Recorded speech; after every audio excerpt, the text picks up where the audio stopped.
अस्सलाम वालेकुम स्टूडेंट्स, आज हमारा स्टार्ट होगा लेक्चर नंबर 5। लेक्चर नंबर 5 है हमारा फंक्शंस ऑफ किडनी। किडनी क्या क्या फंक्शन परफॉर्म करता है, यहाँ पे हम पढ़ेंगे।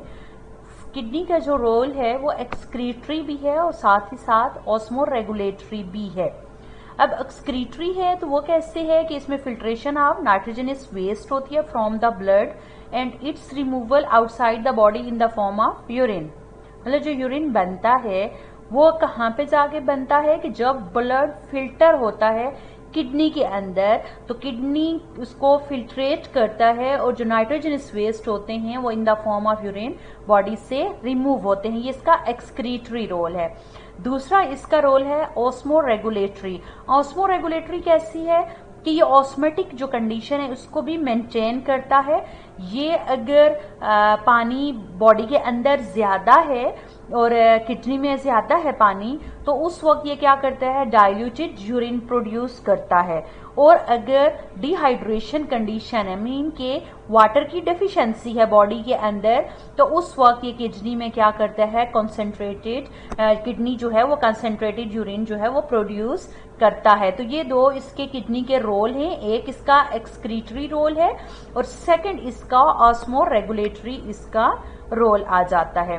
फिर उसके बाद हम बात करेंगे यूरिन फॉर्मेशन की, कि ये जो यूरिन फॉर्मेशन हमने कहा कि एक्सक्रीटरी रोल है, तो यूरिन फॉर्मेशन कैसे होती है। यूरिन फॉर्मेशन में 3 स्टेप्स इन्वॉल्व होते हैं। सबसे पहला स्टेप है glomerular filtration, tubular reabsorption and tubular secretion. तो फर्स्ट ऑफ ऑल हम पढ़ेंगे ग्लोमेरुलर फिल्ट्रेशन।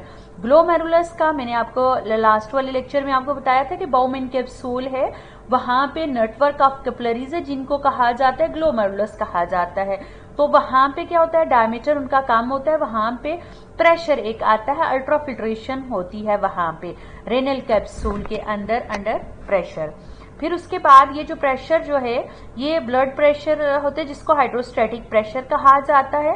ग्लोमेरुलस जो कैपिलरीज हैं उनमें high blood pressure then any other part of the capillary blood in the body की जो ग्लोमेरुलस कैपिलरीज हैं उनके अंदर प्रेशर क्या होता है, हाई होता है एज कंपेयर टू अदर जो बेड हैं कैपिलरीज के बॉडी के अंदर उनकी निस्बत। तो अब यहाँ पे जो डायमीटर एफरेंट आर्ट्रियोल का होता है वो half as compare to afferent arteriole. So as the blood enters the narrow capillaries, pressure क्या हो जाता है, राइज हो जाता है।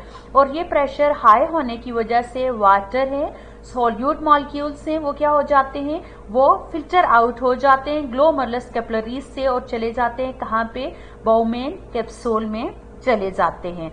फिर उसके बाद नेक्स्ट इसमें आ जाता है कि जो लार्ज मॉलिक्यूल्स होते हैं जैसे कि प्रोटीन है, इसके अलावा रेड ब्लड सेल हैं और प्लेटलेट्स हैं, ये भी रह जाते हैं। कहाँ पे रह जाएंगे, ये ब्लड में रह जाएंगे। फिर उसके बाद जो फिल्टर्ड फ्लूइड होगा वो कैप्सूल में जो चला जाता है, बाउमेन कैप्सूल में, उसको कहा जाता है ग्लोमेरुलर फिल्ट्रेट कहा जाता है। और जो केमिकल कंपोजिशन इसकी सिमिलर होती है टू दैट ऑफ प्लाज्मा। फिर उसके बाद सिलेक्टिव रीअब्जॉर्प्शन आती है जिसको ट्यूबुलर रीअब्जॉर्प्शन भी कहा जाता है। इसमें होता क्या है कि इसमें जो सब्सटेंसेस वगैरह होते हैं जो कुछ ऐसे होते हैं कि जिनका कोई बेनिफिट होता है, ठीक है, वो वापस क्या हो जाते हैं, वो जो बाउमेन कैप्सूल और हमने पढ़ा था proximal distal proximal convoluted tubules, loop of Henle, distal convoluted tubules, वहां से वो रीअब्जॉर्ब भी हो सकती हैं, कुछ एसेंशियल जो एलिमेंट्स वगैरह होते हैं। तो इसमें सिलेक्टिव रीअब्जॉर्प्शन उसको कहा जाता है। तो इसमें क्या होगा कि ये जो अल्ट्रा फिल्ट्रेशन होती है तो उसमें रीअब्जॉर्ब भी हो जाते हैं। इनमें ग्लूकोज है, अमाइनो एसिड्स है, वाइटामिन है, इनऑर्गेनिक जो साल्ट है और कुछ जो है वो वाटर वगैरह होता है। और फिर कुछ सर्टन जो सब्सटेंसेस हैं वो रीअब्जॉर्ब भी होते हैं। तो इस वजह से इसको क्या कहा जाता है, सिलेक्टिव रीअब्जॉर्प्शन। मतलब सारा कुछ रीअब्जॉर्ब नहीं होगा, कोई चीज है सिलेक्टिव है वो क्या हो सकते हैं, वो रीअब्जॉर्ब हो सकते हैं। फिर उसके बाद आती है ट्यूबुलर सिक्रेशन आ जाती है।